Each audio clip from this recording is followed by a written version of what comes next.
Hi అండి. అందరికీ నమస్కారం. Welcome to my channel. ఈ వీడియోలో ఏపీ ప్రభుత్వ ఉద్యోగులకు మరియు పెన్షనర్లకు భారీ శుభవార్త. సంచలన ఆదేశాలు జారీ. 30% అదనంగా వేతనాలు. దీనికి సంబంధించిన పూర్తి తాజా సమాచారాన్ని వీడియోలో తెలుసుకుందాము. వీడియోని అయితే ఎక్కడ గాని స్కిప్ చేయకుండా ఎండ్ వరకు చూడండి. అప్పుడు ఇన్ఫర్మేషన్ పూర్తిగా అర్థమవుతుంది. అలాగే వీడియో చూస్తున్న ప్రతి ఒక్కరు వీడియోకైతే లైక్ చేయండి ఫ్రెండ్స్. ఈ వీడియోని తోటి ఉద్యోగ పెన్షనర్ మిత్రులతో అయితే షేర్ చేయండి. కొత్తగా మన ఛానల్ చూస్తున్నవారు సబ్స్క్రైబ్ చేసుకోకుంటే వెంటనే మన ఛానల్‌ని సబ్స్క్రైబ్ చేసుకోండి. దీని ద్వారా నేను చేసే లేటెస్ట్ వీడియోస్ అన్నీ మీ వరకు రీచ్ అవుతాయి. ఇక ఆలస్యం చేయకుండా వివరాల్లోకైతే వెళ్ళిపోదాము. ఫ్రెండ్స్ ఇక విషయానికొచ్చినట్లయితే ఆంధ్రప్రదేశ్ రాష్ట్ర ప్రభుత్వం తాజాగా సంచలనాత్మక నిర్ణయం తీసుకుంది.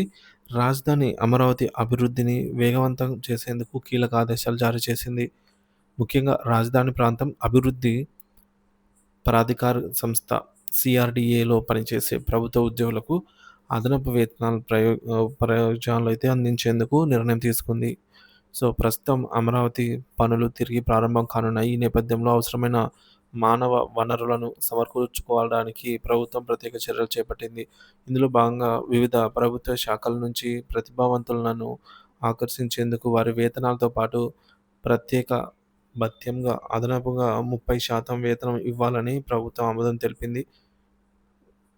డిప్యూటైజేషన్‌పై సిఆర్‌డిఏలో విధులు నిర్వహించేందుకు వచ్చే అధికారులకు ఈ అదనపు వేతనం అయితే వర్తించనుంది. ఈ కీలక నిర్ణయం ఇటీవలే ముఖ్యమంత్రి చంద్రబాబు నాయుడు అధ్యక్షతన జరిగిన సిఆర్‌డిఏ సమావేశంలో తీసుకున్నారు. మొదటగా ఈ ప్రోత్సాహక వేతనం ఒక ఏడాది పాటు అమలు చేయనున్నారు. దీని తర్వాత భవిష్యత్ అవసరాలను దృష్టిలో ఉంచుకొని రెగ్యులర్ ప్రాతిపదికన సిబ్బందిని నియమించనున్నారు. ఈ విధంగా అమరావతి పనులను పర్యవేక్షించేందుకు సిబ్బంది, అధికారులు మరింత చురుగ్గా పనిచేయాలని ప్రభుత్వం లక్ష్యంగా పెట్టుకుంది. పెద్ద ఎత్తున నిర్మాణ కార్యకలాపాలు త్వరలో ప్రారంభం కానుండడంతో సిబ్బంది ప్రోత్సాహకాన్ని పెంచేందుకు ఈ చర్యలు తీసుకున్నారు.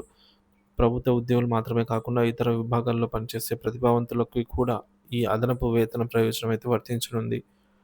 మరి ఈ నిర్ణయం అమరావతి అభివృద్ధికి కొత్త ఊపునివ్వడమే కాకుండా రాజధాని నిర్మాణ పనులు వేగవంతం చేయడానికి దోహదపడుతుంది.